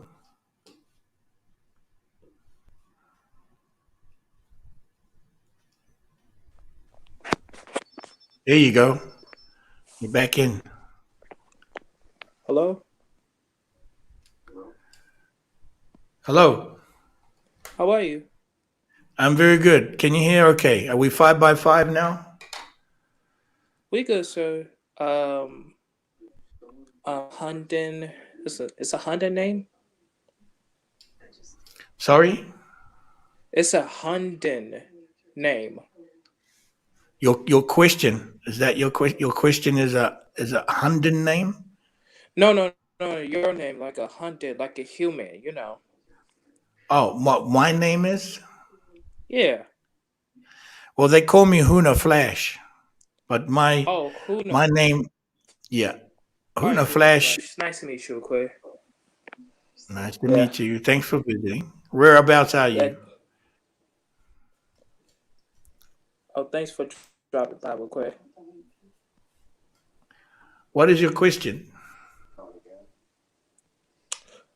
Um, my question was, hold on, let me pause it. What is your favorite holidays? Every day. That's good. That's a good question. Um, It's a good all right, question. That's another a good answer. question. I like every day. Yeah, me too. A lot of people loves holidays when I was a kid. Yeah. Okay, next question. What is your favorite food? Oh my goodness.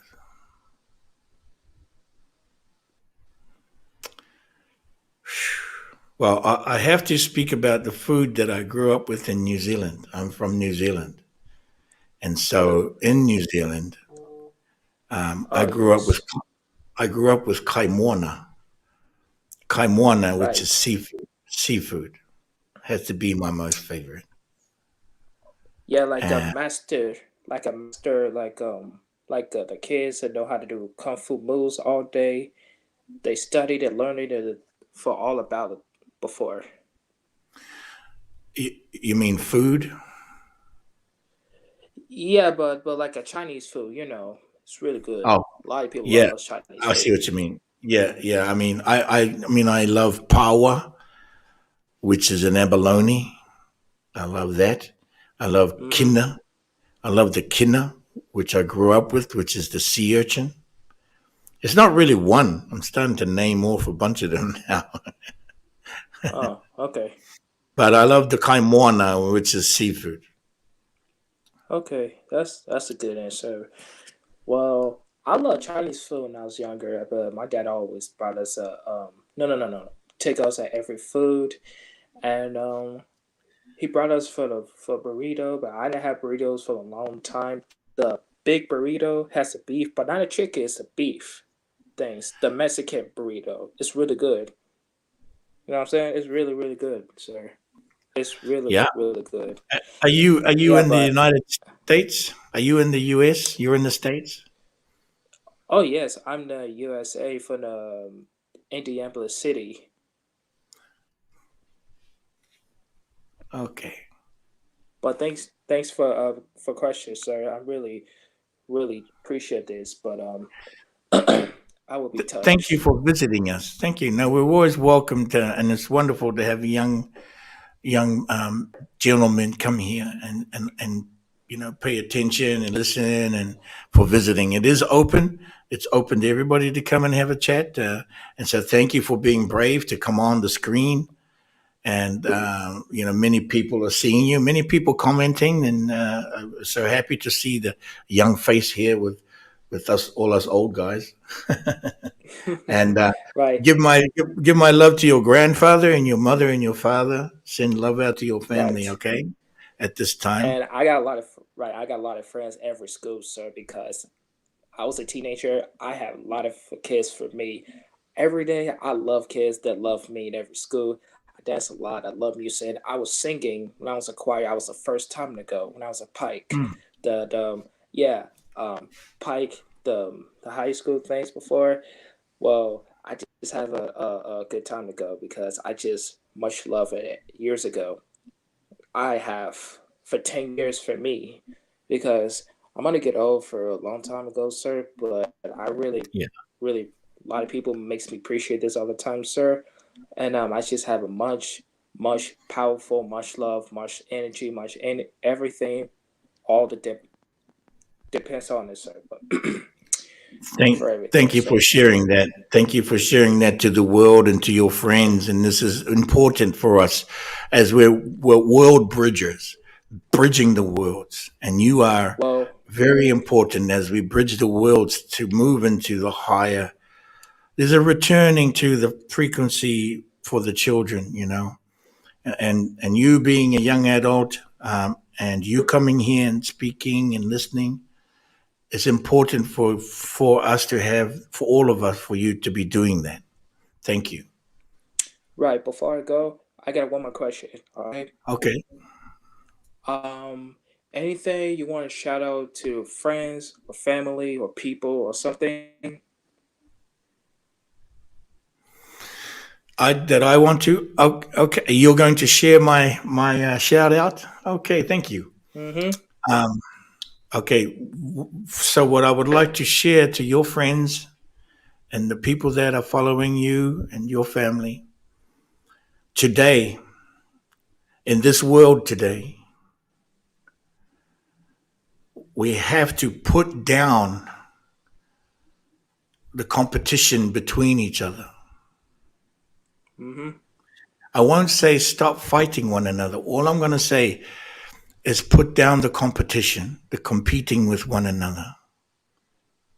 Begin to let this go and begin to relax, especially for our younger generation, to be relax the grip on yourself as Exactly.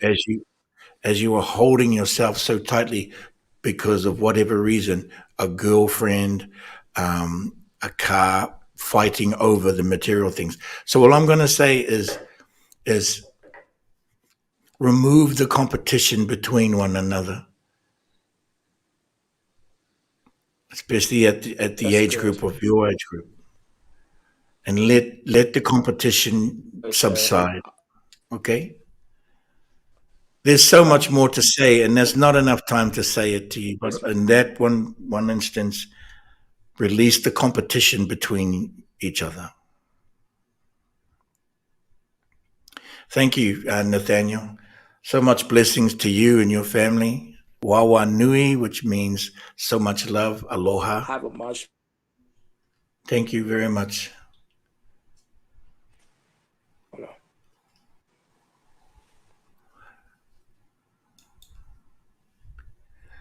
Rick, Okay. okay. We have more people coming in to ask a question, and we'll talk to you again. What a lovely young man. Sweet, sweet dear ones. We have we have a Rebecca. Hi, Hello. Rebecca. Hi, how are you? Greeted. I'm very good. Welcome. And do you have a question? I do. I had heard you mention about Turkey, that you're going to be going there. Yes. And I've been watching you for a long time. You'll Oh, have thank to you. forgive me. I was ready for a nap, but I'm awake because this is important to me. My great grandmother, who was pregnant with my grandmother, was royalty in Armenia during the genocide. Oh, Armenia. Yes. And so, of course, Mount Ararat. I know you know about Mount Ararat. Yes. So I guess my question is, with everything that's going on and all of the good work that you guys have been doing, I've been doing everything I can from my location. Thank you. Um, I'm here in Northwest Arkansas, in Eureka Springs, A out in lot the of mountains. crystals. A lot of crystals. Yeah. Yes, yes. So my question is, how has the work been up to this point? Because I haven't really gotten an update in quite a while. And when do you believe that that will be healed? That Mount Ararat will be healed, and maybe returned back to the people?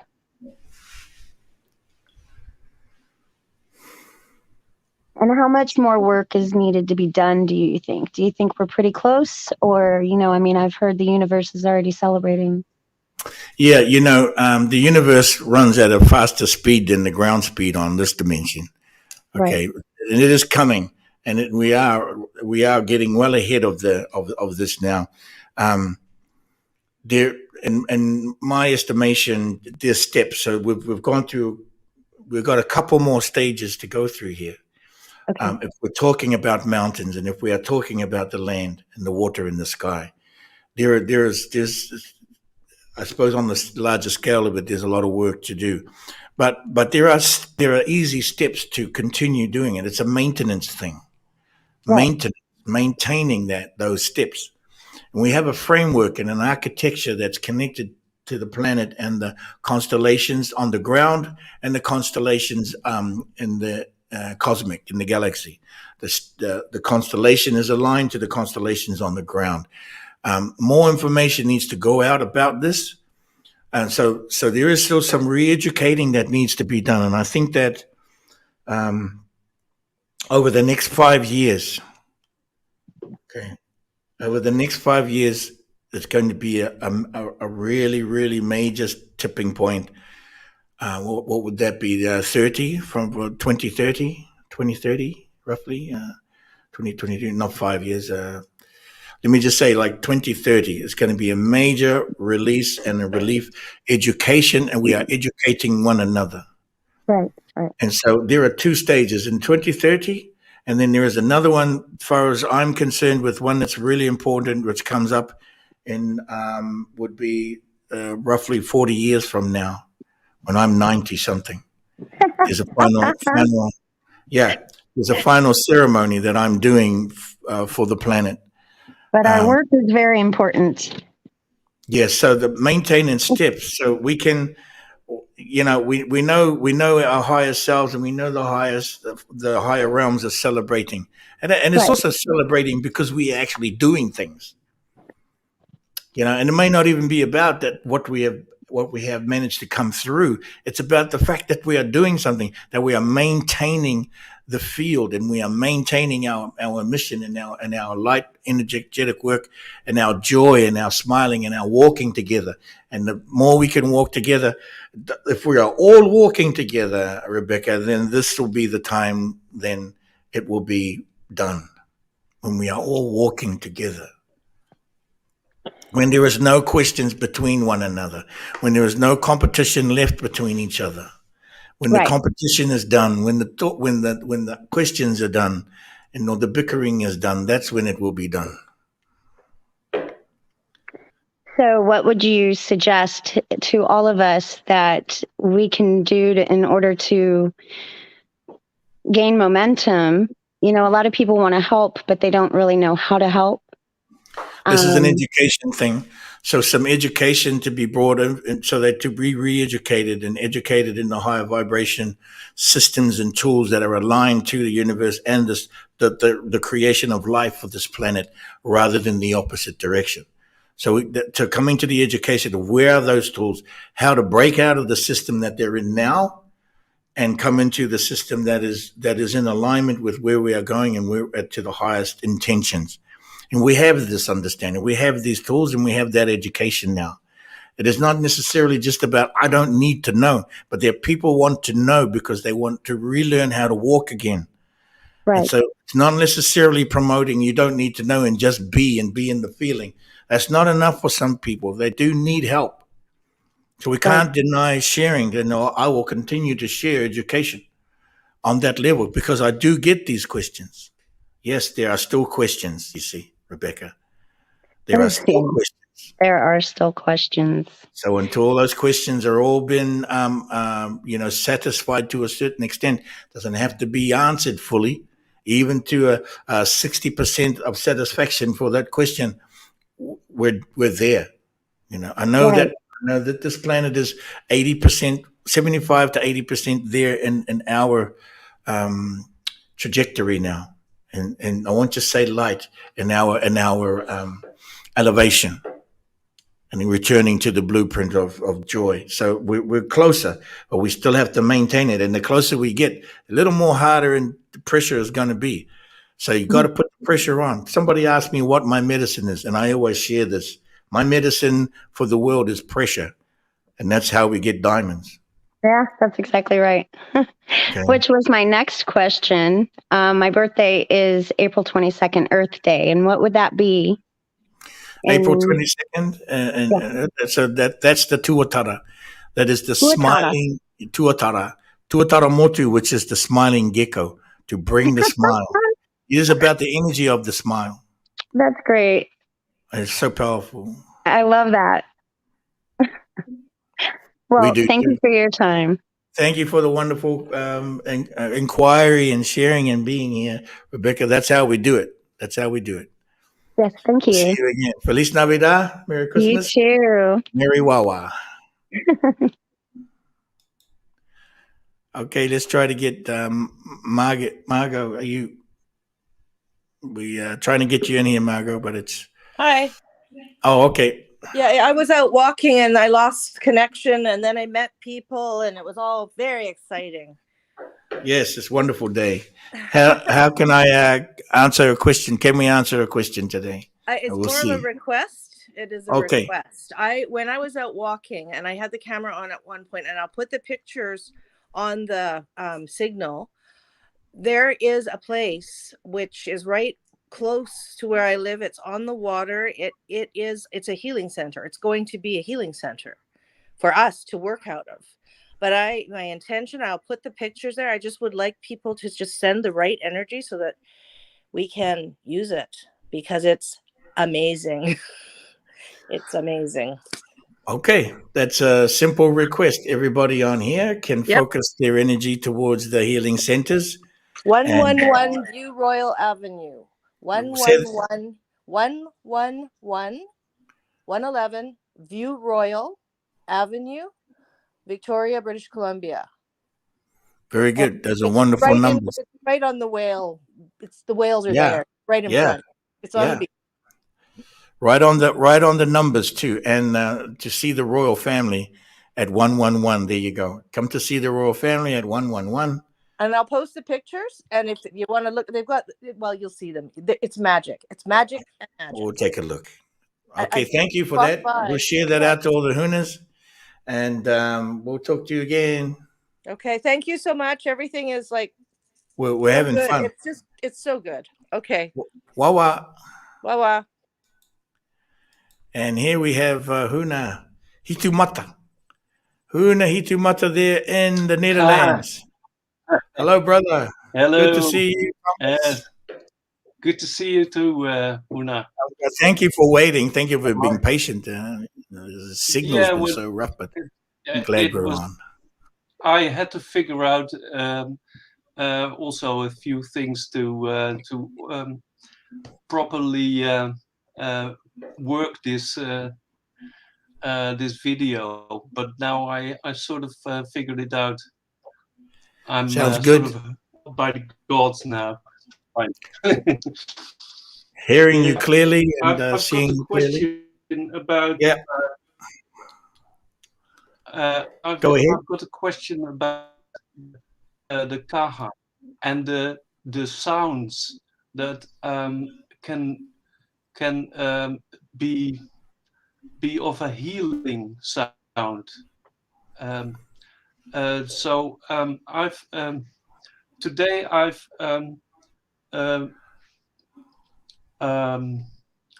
said the Mahakawatahi to someone who wasn't familiar with it, and it triggered a knowing of wow, this is something amazing, and I was amazed by how it worked.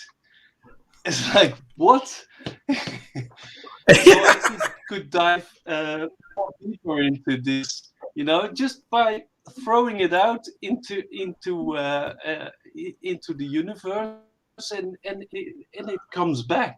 It was really amazing feeling. Yeah. Wow. It is also we have to thank you for that, brother. Hitu mata. What does your Huna mean? What is your Huna? Do you remember the story of your Huna during the seal? Yes. Can you share that with us? During the seal, it was the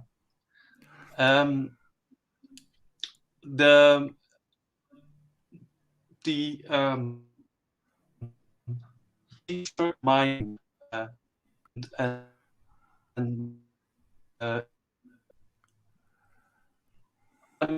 am I out? Yeah, it's glitching. It's glitching. No, and yeah, glitching. but the he, tu, and ma, ta. So you started with the light. So from Tom Maas is ma. So ma, light, and my my last name was or middle name was Peter. So Peter is the stone, Petrus.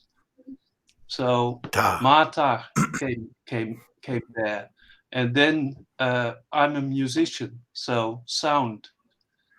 I'm all about sound, and I'm sort of immersed in it. And then I brought the spice of the heat, of the fire, into the sound, and then the pepper come. Yes, the light and in the sound. Yes, yes. Yeah. So that was really beautiful. Yeah. Well, absolutely. So why I asked to share that, and everybody who's listening, Huna Hitu Mata is sharing the essence of his Huna enlightened action, and not just how we came to it, but what it actually represents and stands for. What his light is actually doing in the field, and he may be conscious of it or even not conscious of it. Like he said, he just shared one of the codes from Lemuria, which is a continuum code. Maha kawatahi tawakaha ma, which means to go there and come back again.